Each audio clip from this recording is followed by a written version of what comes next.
When people are looking at fiber supplement options, there's soluble options, there's insoluble options, there's gummies, there's pills, there's powders. So how does the average person decide what is right for them? And are there certain that are better for just generally if they have no GI symptoms versus if they have constipation versus if they have loose stools? The beauty of soluble fiber supplements, the fact that they're soluble means that they will dissolve in water. Mm-hmm. And so that gets rid of a lot of the texture issues, a lot of the grit that may be there. Whereas insoluble fiber, by definition, will not dissolve in water. Mm-hmm. So if you think about like the classic orange drink, Mm-hmm. right? That is typically psyllium husk. Mm-hmm. And psyllium husk has many benefits, but it's a combination of soluble and insoluble fiber. Right. And that texture can be hard for people. Sure. And this is why a lot of them, they do it for a little bit and then they stop because they don't like that. So soluble fiber doesn't have that issue. If it's a pure soluble fiber supplement, it will dissolve in the drink. Yeah. And I tend to favor soluble because that's what feeds and fuels the gut microbiome. Generally speaking, insoluble fiber will help with bowel movements, helps to add bulk to them, may help with some issues such as cholesterol, may help a little bit with blood sugar control. But actually, these things, we get more benefit from the soluble fiber. Interesting. Than we do the insoluble fiber. So I tend to favor soluble fiber supplements among the choices that exist. Will soluble fiber work for any GI complaint? If you're like, will it help? It's not going to fix it, right? But will it help like most GI complaints? So constipation, loose stools, bloating, that sort of stuff. Yeah. So the answer is generally yes. The beauty of fiber in general, and specifically fiber supplements, which are more targeted than a dietary change and tend to be easier for the gut to adapt to. The advantage is that this is the only thing that exists that will bring diarrhea to the center and constipation also to the center. So the problem that gastroenterologists run into is if you treat diarrhea too hard, they get constipated. They get constipated. If you treat constipation too hard, they get diarrhea. So the beauty of the fiber supplements is it tends to bring you back to the middle. There is one caveat that I need to put out there, which is that if a person has mild constipation, a fiber supplement, increase your water intake, and then take the morning walk that I just described. All right. If you do those three things, you will poop and you will feel better. And you won't need to go any further beyond that. When we get further down the line, people that have moderate or severe constipation, it gets more complicated. As a pelvic floor surgeon, you know, many times there's pelvic floor issues. Yeah. Those people who have pelvic floor issues, a fiber supplement is not going to fix that. Right. So we have to address the root of the issue. It comes back to making the diagnosis. Yeah. Well, as you know, I think that it's important to give this information because sometimes you will help people, and they won't come to see you right away, right? And that's the real issue. You and I work in sort of stigmatized fields, right? So people are on social media looking for content and figuring this out because they don't want to go see the specialist because they're nervous or they're embarrassed or whatever. And so that's why I ask. I do think everyone needs an evaluation, right? Like if you're having issues and they're not benefiting by doing these simple changes, go see a gastroenterologist, 100%, right? So I want to be clear that I completely support that. And I think it's really important. But if you can help yourself by trying fiber, I think that's a great way to start. Oh, 100%. I'm a huge believer in the same way as you are, in empowering people.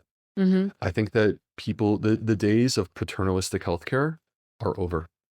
And it's time for people to absorb knowledge themselves, become their own advocate, and be able to also have more informed conversations with their healthcare providers because we have less time. Yeah. Insurance has made that an issue. So what are examples of, so you said psyllium husk is a mix. What are examples of soluble fibers? Yeah. So I tend to favor ones that are low FODMAP.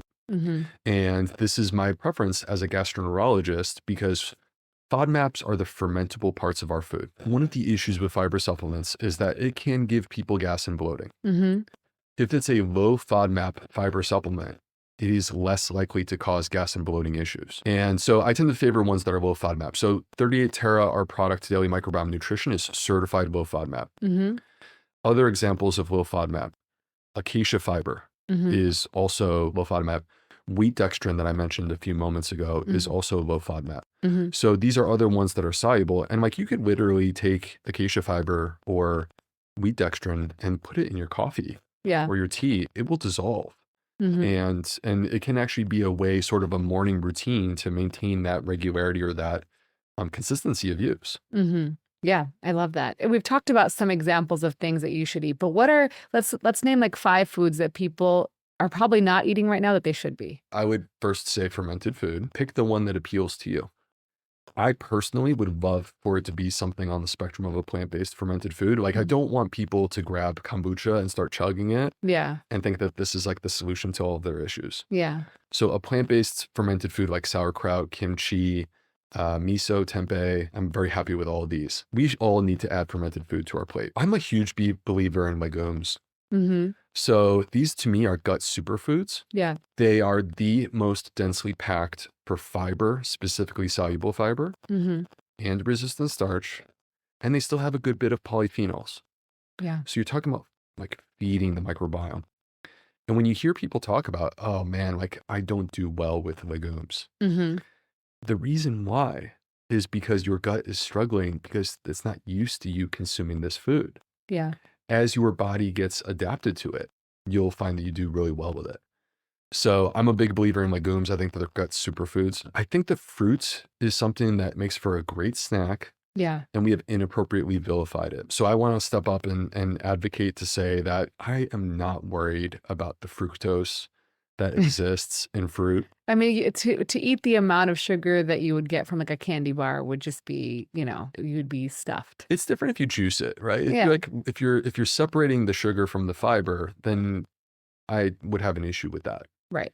But when you're talking about eating a whole food, this is a great way to introduce raw foods into your diet that also can help you with your fiber goals and make a great snack during the day. Yeah. So like I've always loved like having a piece of fruit in the afternoon. I think greens are tremendous, right? We're talking about the most nutrient dense foods that exist. Great in terms of minerals, almost no calories. Not everything is fixed with weight loss in America. Like we clearly have a metabolic issue, right? The evidence would say 88% of Americans are metabolically unhealthy. Yep.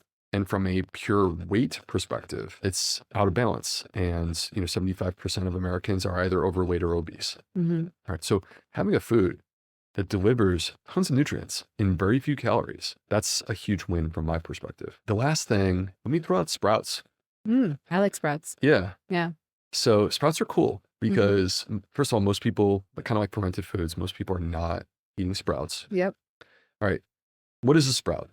You can take any legume, so like a lentil or a bean, or you can take a seed, like a broccoli seed, for example, or an onion seed. And using a sprouting technique that basically involves a splash of water, a swish, and then just pouring it out twice a day. Takes 1 minute each time. That's it. Using that technique, you are activating nature's process for growth, which they call germination. And you don't need soil, and you could have a garden on your kitchen countertop. You could be in New York City in a 350 square foot apartment, and you could have a garden that is producing fresh organic produce that you will eat at the point of production, like as fresh as it can possibly be. And it is not expensive.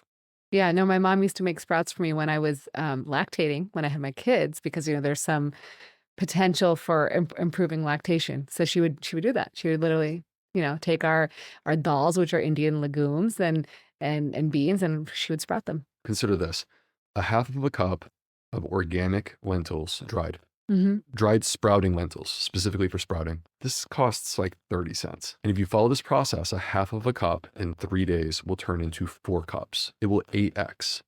And in the process of 8x, you have dramatically increased the protein. You have dramatically increased the fiber. You actually have microbes that are a part of this. It's a raw living food.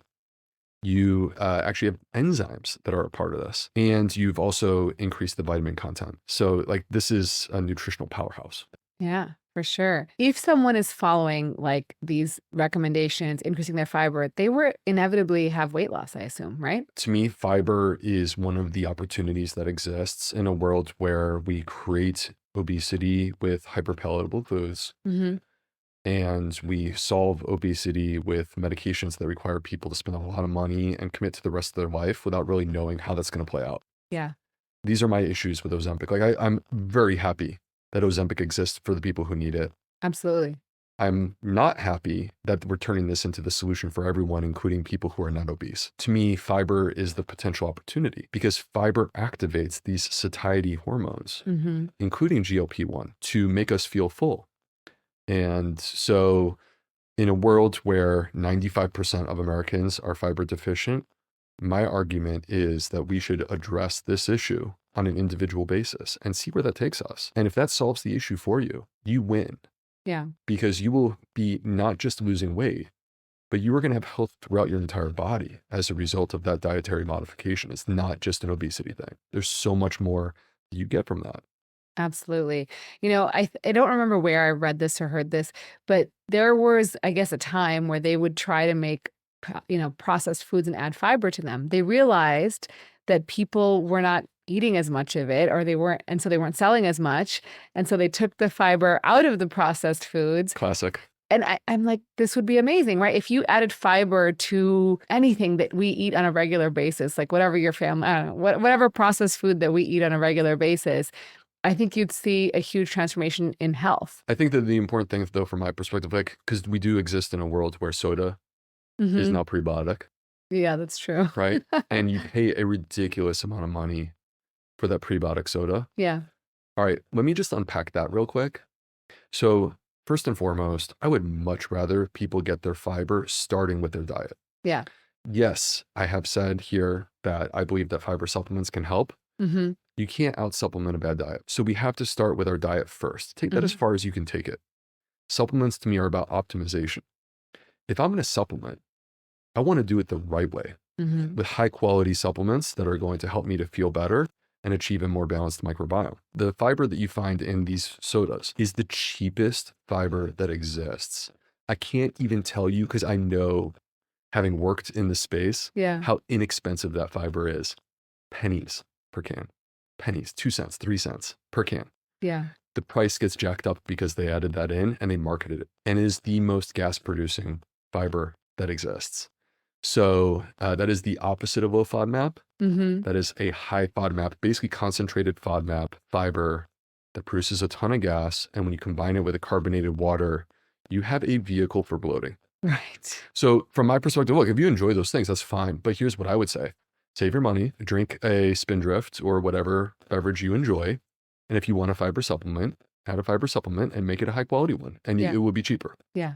Or just go to Costco and buy like the 24 pack of cans and, have your fiber supplement. In terms of things that are marketed to us, so you mentioned one. What are some other things that we're told? You mentioned kombucha too, but what are some things that we're told are good for us that are actually not?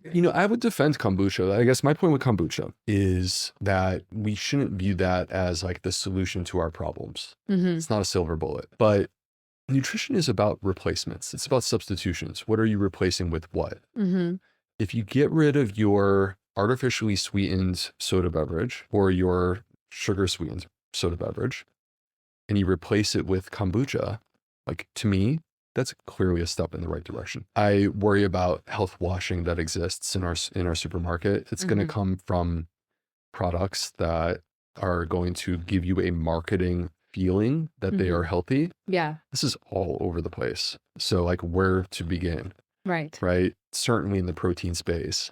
Protein bars galore. Yeah. There's very few that are actually good for you. Or I mean, like, if you look at the macros, right? There's very few that are actually reasonable. Yeah, exactly. Yeah. And so the more complicated, a simple rule, I mean, I'm sure that people could point out one example where I'm wrong, but in general, if you look at the number of ingredients, the longer that list gets, the more likely we are to get into issues. If you look at the ingredients and you don't recognize what they are. I was a chemistry major in college. I look at these ingredients lists and I don't even know what we're talking about.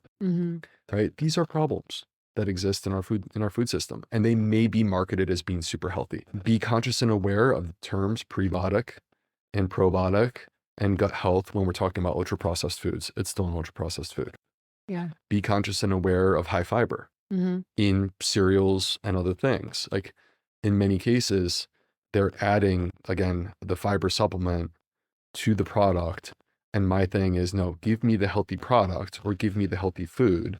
And then if I want a fiber supplement, I will take that separately. In terms of protein, you brought it up. So right now, protein's having a moment. I think Again? people are. You mean I the think- perpetual moment? The perpetual moment, Yeah. right? That we need more protein and that protein is important. And I think we do. I think in general, people need to maintain protein intake for overall health. Obviously, you're biased, but what do you think is fiber more, like, should we be aiming when you're looking at your plate, should you be aiming to get the fiber goal over the protein goal, or should we be getting the protein goal over the fiber goal? I think we have both. Yeah. I think protein is important. I don't think we should sacrifice fiber. I mean, I can rattle off the laundry list of benefits Yeah. that we get when we consume more fiber. Less risk of having a heart attack, less risk of dying from heart disease, less likely to be diagnosed with 3 different types of cancer, less likely to die from cancer, less likely to have a stroke, less likely to be diagnosed with diabetes. This is all from one study. Mm-hmm. I could go into the other studies with Alzheimer's disease and chronic kidney disease, and we could talk about erectile dysfunction. Mm-hmm.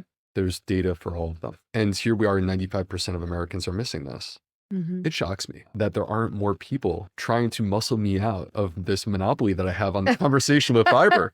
It's shocking to me. It is actually shocking. Okay, so I agree. the fact that I'm like the guy when it comes to fiber and I'm like a lone wolf in some ways, hey, I'll take it. It doesn't mean that I dismiss protein and think that protein is unimportant. I am a little surprised that when we look out at the American public, we can use our own eyes Mm-hmm. and see that I don't think there is mass scale protein deficiency that exists, Yeah. right? So true sarcopenia, protein deficiency, is something that I've rarely seen. And when I have seen it, it's in people that are very sick, Mm-hmm. Crohn's disease, ulcerative colitis, severe gut issues, cancer treatment, right? This is the context that I see these types of issues showing up. That being said, I want to look good. Mm-hmm. I want to be strong, Mm-hmm. right? This is part of being a man for me. Yeah. This is part of the way that I feel. So to accomplish that, protein is an important part of me being able to build my muscle mass. Yeah. I'm typically striving for a goal of 1.2 to 1.6 grams of protein per kilo of body weight. I think that many of the estimates where people say like 1 gram per pound are way too high and unnecessarily high. 0.7. I think the real number, well, anyways, we can talk about that later, but I agree. So I think that I will say, though, I do see frailty, just to add that. Even though we don't see sarcopenia, we certainly see as patients age, frailty becomes an issue. And that's where I do think optimizing protein and muscle health is really beneficial. Exercise, so as people age, yes, protein goals go up when we get past age 60. Yes. We need more Mm-hmm. to protect that muscle mass. Yeah. But also, people are laying on the couch. Yeah. We need to be out there and we need to be physically active. Absolutely. The data say that we spend 88% of our day indoors. That doesn't even include in the car. Yeah. When you include in the car, it's well over 90%. Yeah. So what exactly are we doing when we could be outside and moving our body? I mean, I wish that was true every day. I really there are some days where even I don't get a chance to go outside. So I want people to know they're not alone. That's keeping it real, and I appreciate that. And Yeah. I understand because I am busy as well. Yeah. I think though that we have to take a step back and also be honest on some level. Mm-hmm. It's not you, but I'm speaking broadly and globally, myself included. I'm targeting myself right now. The average American adult spends 6 hours on devices per day. Yeah, we really do.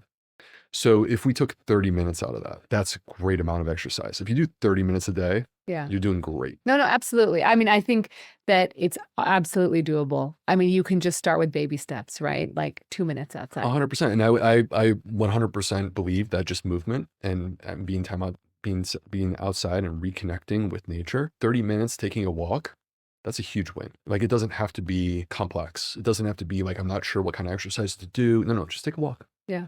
You win. If you guys enjoyed this clip with Dr. Will Bulsiewicz, make sure to check out the full episode right here.